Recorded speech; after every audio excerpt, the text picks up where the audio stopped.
Bonjour à tous et bienvenue dans cette vidéo découverte où on va s'intéresser de près au framework Tailwind CSS. Pour deux raisons principales. La première, c'est que c'est aujourd'hui le framework incontournable en termes de développement front-end au niveau du design, notamment pour l'accélération du workflow, toutes les raisons qui ont été énumérées par son créateur. Et la seconde raison, c'est que la version 2 vient de sortir récemment, il y a quelques jours de cela. Donc c'est l'occasion aussi de voir 2-3 petites nouvelles fonctionnalités. Donc Tailwind CSS, c'est un framework qui part du principe qu'on va pouvoir écrire nos classes directement dans les balises HTML. Donc c'est quelque chose qui a été quand même pas mal critiqué, puisque ça fait partie justement des mauvaises pratiques, mais il s'avère que en termes de workflow, donc le flow de travail, le flux de travail que vous pouvez amener, ça l'accélère pas mal puisque vous n'avez pas à switcher d'un fichier à un autre. Vous écrivez votre HTML, votre sémantique HTML et vos classes dans le même fichier, donc finalement vous finissez par gagner du temps. Donc ce qu'on va faire ici, c'est essayer de voir un petit peu comment ça fonctionne, comment l'installer. On n'utilisera pas de framework ici. Je pars déjà d'un dossier vide qui n'a même pas un fichier HTML et on va voir comment mettre en place le dark mode, quelques nouvelles fonctionnalités, les classes en général. Donc on est parti. Je vais cliquer sur Get Started, installation. Ce que je vais faire, c'est utiliser npm. Donc, on va faire un npm install tailwind css post css autopréfixeur. Moi, je me rends dans un dossier tailwind css, donc qui est le dossier de mon projet, et j'ai un virtual host ici avec l'Aragon. Donc, je suis sur tailwind css.test. Donc, ça reste un projet en local. Donc, le temps qu'il installe tout ça, on va également descendre un petit peu pour préparer la prochaine commande qui est le npx tailwind css init, donc qui va tout simplement nous créer à la racine de notre projet un fichier tailwind.config.js dans lequel on va pouvoir faire quelques petites modifications, apporter des choses pour customiser ou ajouter des fonctionnalités ou modifier des fonctionnalités dans notre projet. Donc je fais npx tailwind css init et j'ai maintenant mon fichier ici à la racine. Donc à partir de là, on va avoir besoin bien sûr d'un fichier CSS que l'on va compiler, que l'on va convertir en un fichier CSS exploitable. Donc je vais copier ici les trois directives Tailwind, Base, Components et Utilities. Je vais me créer un nouveau dossier que je vais appeler CSS, qui sera mon fichier source, et app.css. Et dedans je colle mes directives. On va se dire que on se créera un dossier dist et à l'intérieur on mettra un fichier app.css qui sera créé lors de la compilation et qui sera lui le fichier exploitable qu'on mettra dans notre fichier HTML. Donc pour le construire, ce fichier, on va avoir besoin de la commande build. Donc on fait npx tailwind css.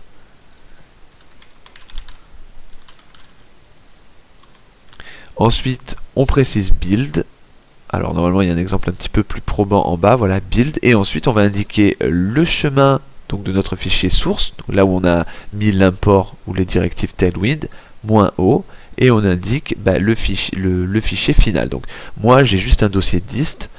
Si je rajoute par exemple app.css, il n'existe pas, à ce moment-là il sera automatiquement créé. Donc build, / pour dire qu'on est dans ce dossier-là, dit css app.css -o et je vais le créer dans dist et j'en profite pour dire que ce sera tout simplement le même nom, app.css, ça ne dérange pas. Donc à partir de là, j'ai mon fichier CSS normalement qui est créé dans mon dist et on voit qu'il est tout à fait exploitable, il contient du CSS pur que l'on peut maintenant ajouter dans un fichier index.html que je vais créer de ce pas. Donc je vais utiliser emmet et le raccourci pour créer un boilerplate. Et ensuite je vais lui lier le fichier qui se trouve dans dist. Il y aura app.css. Et normalement, je vais faire juste un H1 ou un H2, je vais marquer coucou. Et si je réactualise, on voit qu'il y a déjà un préformatage qui est prévu. Donc maintenant on va passer à la seconde étape. Donc si on a envie de se créer un container et qu'on va dans la classe container, on va voir qu'on a déjà une classe du même nom qui nous permet de définir une largeur maximale. Donc on peut se dire par exemple, dans mon body, je vais avoir une div qui sera mon container et je vais lui donner la classe container. Donc là, tout de suite, ça ne changera rien. Donc je vais remettre juste mon coucou à l'intérieur de la div. Ça ne changera pas grand chose parce que il n'est pas forcément centré. Là, juste faire un max width ne suffit pas. Pour pouvoir centrer le container, justement, on peut le coupler à la classe mxAuto, qui va du coup faire un margin auto à gauche et à droite.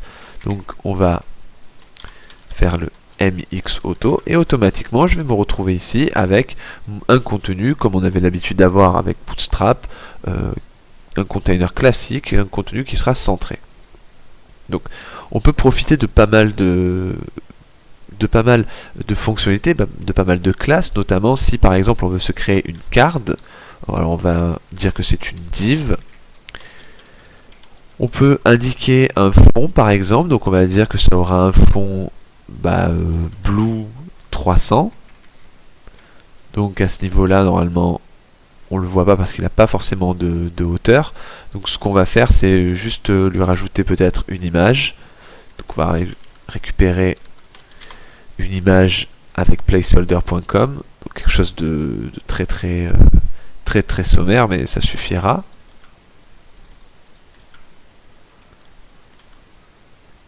Hop, à ce niveau-là, voilà, on va retirer le alt. Donc on aurait un premier élément et un second élément qui serait encore une div où on mettrait un h1 en mettant salut les amis et ensuite un paragraphe où on mettrait un petit lorem de 20. Donc de suite là, on voit qu'on bénéficie de toute une palette de couleurs. Donc là ça a été une teinte bleutée qui tirait plutôt vers le clair, mais si je mets un BG Blue 900, ça va plutôt tirer vers le foncé.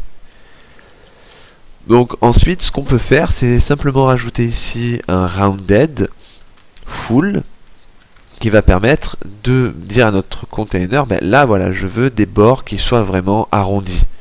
On peut juste mettre un rounded, on voit que seulement les coins le sont, et on peut jauger ensuite avec par exemple un rounded MD, et suivant vraiment la rondeur que l'on désire, on peut préciser ce genre de choses dans la classe.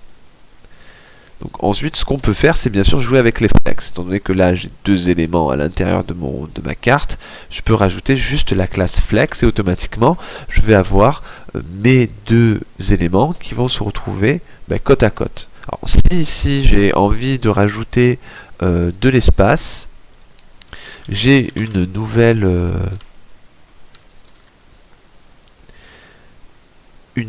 directive, une nouvelle classe qui est space Y ou space X, donc qui va me permettre de rajouter de l'espacement entre par exemple mes deux composants à l'intérieur de mon flex. Alors ça n'a rien à voir avec flex, c'est juste un calcul qui se passe avec les différentes margins. Donc moi, si j'ai envie d'espacer un peu tout ça, je peux faire un space X et dire je veux un space X de 4. Si je réactualise, vous voyez qu'il y a une espèce de gap qui s'est créé. Donc, je peux après en préciser un supérieur avec un space X de 8. Et ensuite, bien sûr, on bénéficie toujours des avantages de flex. Si j'ai envie de centrer verticalement et horizontalement ce texte-là, je peux faire un align. Alors, ça sera un items center. Automatiquement, je retrouve ce texte-là centré. Donc si on veut rajouter un petit peu de style, ici on voit que l'image là conserve ses bords d'image, c'est-à-dire des bords carrés. Donc moi j'avais indiqué un rounded LG, donc je peux tout à fait rajouter ici une classe en disant que je veux un rounded mais que sur le bord gauche, donc -L, -LG, ce qui va juste donner des bords arrondis gauche à mon image. Et là on aura l'impression voilà, que c'est dans la continuité de ma carte. Donc ici bien sûr, comme ça respire pas trop au-dessus, on peut rajouter à notre div une classe mt5 qui va rajouter un margin top de 5 et qui va le décaler du haut. Voilà. Donc au niveau des textes, on bénéficie aussi également de pas mal de choses. Par exemple, salut les amis, mon H1, vous voyez que l'on mette un H1 ou un H6, il aura toujours le même style. Donc si vous avez envie de le faire un peu plus gros, vous pouvez mettre un texte 4XL ou texte 1XL ou 2XL, c'est à votre discrétion. Si vous voulez le voir un petit peu plus épais, vous pouvez mettre un font semi-bold. Donc là, normalement, on l'a un petit peu plus gros et épais. Alors si vous avez envie, par exemple, que le paragraphe soit un peu plus fin, vous pouvez mettre un font zine. Là, automatiquement, voilà, on voit que le texte est quand même plus affiné. Donc de la même façon, il y a une nouvelle, à ce niveau-là, une nouvelle directive qui est sortie, qui est le ring. Donc le ring, en réalité, contrairement à ce qu'on pourrait penser, ce n'est pas un border, parce qu'on a la capacité de rajouter des borders, on va même le faire de suite avant de passer au ring. Donc je peux préciser là que j'ai un border 2, et que ce border aura une classe, aura une couleur pink assez claire. Voilà, donc vous voyez qu'on se retrouve avec un pink. Et si je ici, je vais pouvoir utiliser également les rings. Donc, je dis que j'ai un ring de 2 et que ce ring aura, par exemple, un pink 500, un pink 800 pour qu'on le voie mieux. Ça va automatiquement rajouter une couche. Alors, en réalité, c'est juste un box shadow qui va se mettre autour de notre élément. Donc, ça peut donner des effets un petit peu sympathiques. Par exemple, si j'ai envie, au niveau de mon border, juste de dire que j'ai un border white, on va automatiquement se retrouver avec, voilà, on a l'impression d'avoir un petit espacement entre notre border qui finalement est un ring et la carte en soi. Donc bon. Après, si on a envie de diminuer l'opacité de cette ring, on peut tout à fait le faire. On n'a plus qu'à préciser un ring-opacity et là, tirer une valeur qui se situe entre 0 et 100. Donc, par exemple 50. Et on voit qu'on a ici un ring un petit peu plus transparent. Donc, on peut également voir donc une autre configuration. Donc par exemple au niveau des couleurs, donc on a toute une palette de couleurs qui est proposée ici par Tailwind CSS et on peut créer notre propre palette. Alors attention, lorsque vous allez utiliser votre propre palette, par exemple on va rajouter, on va se dire qu'on aime bien ici le lime, et bien on n'aura plus que le lime de disponible. Donc on va le faire de suite. Donc on sait qu'ici c'est colors lime. Et au niveau de notre fichier tailwind.css, il va falloir faire un require de tailwind css colors. Donc, je vais revenir sur mon fichier tailwind.config.css et juste au-dessus du module export, je vais faire le require.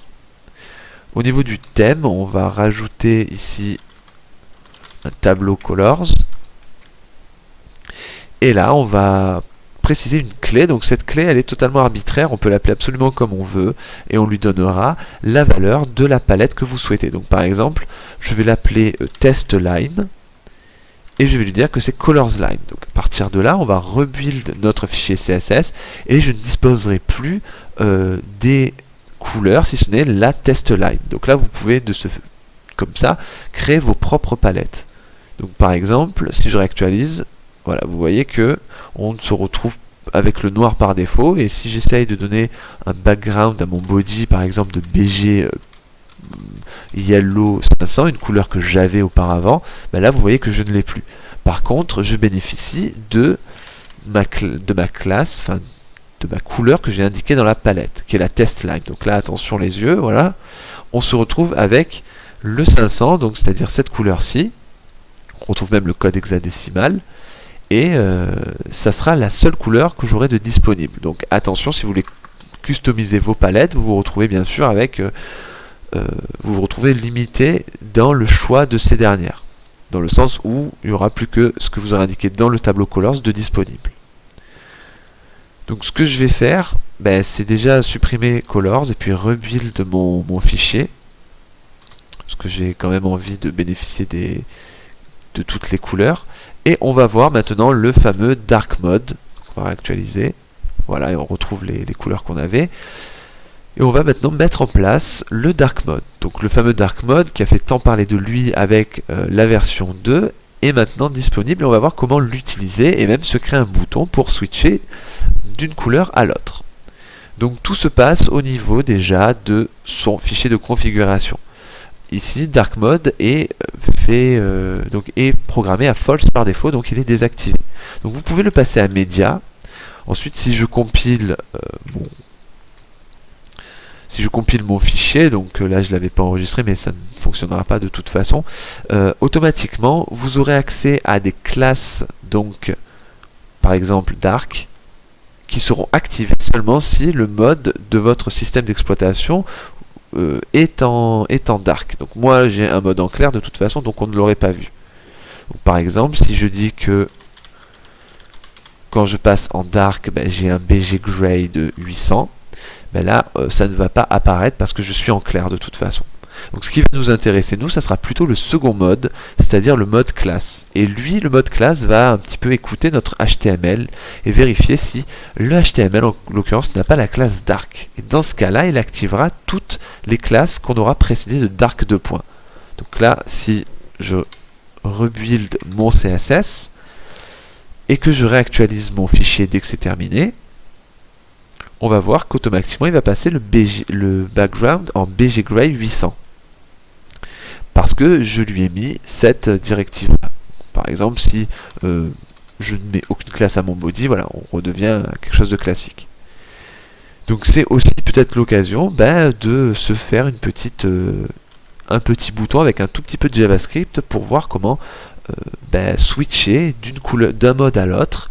Donc on va laisser le Dark BG Gray ici, et on va également laisser la classe Dark de notre HTML. Et on va se créer un petit bouton pour switcher. Donc je vais me créer un bouton, je vais l'appeler Switch.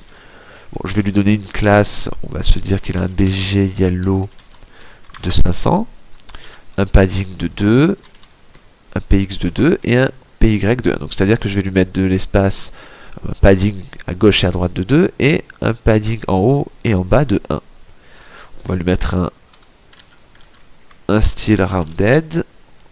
Et ce sera à peu près tout. Donc là, je me retrouve du coup avec mon bouton switch. On va peut-être lui mettre un MT3 pour le décaler de notre carte. Donc lorsque je clique dessus, je veux switcher à la volée comme ça la classe de mon HTML, de passer de dark à clair et de clair à dark. Donc on peut faire ça assez facilement maintenant avec le onClick. On va dire que lorsque je clique sur ce bouton, je vais appeler une fonction qui s'appelle switch dark. Donc cette fonction switch dark, elle n'existe pas, donc on va se la créer dans une balise script. On va se faire une function switch dark. Et pour vérifier déjà que tout fonctionne, on va faire un alert OK. Je vais actualiser, je vais cliquer sur switch et on voit que ma fonction est OK.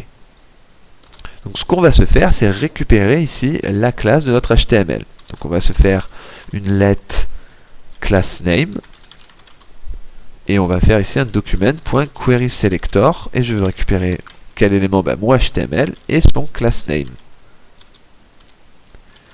Donc si je fais, alors on va pas faire un console log, on va faire directement un alerte de class name, normalement il devrait m'afficher dark.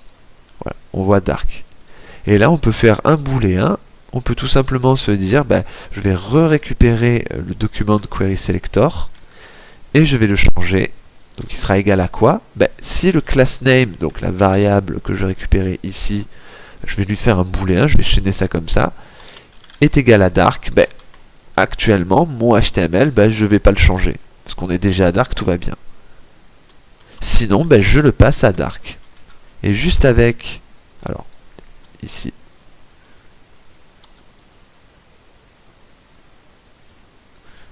je vais réécrire. Mettre ça s'il est strictement égal à dark. Dans ce cas là je ne fais rien, sinon j'indique dark, ça veut dire qu'il était en clair. Et juste avec ce petit ternaire ci, on va pouvoir ici switcher. Donc là je suis en dark et il me repasse en clair.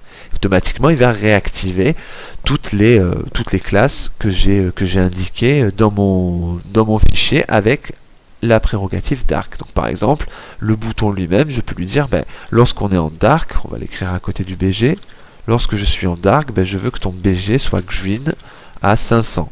Voilà.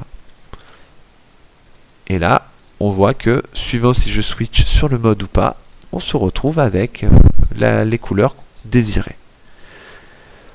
Donc voilà un petit aperçu de Tailwind CSS avec les petites nouveautés qui sont sorties avec la version 2. J'espère que cette vidéo vous a plu, n'hésitez pas à la partager et on se retrouve très vite pour de nouvelles vidéos.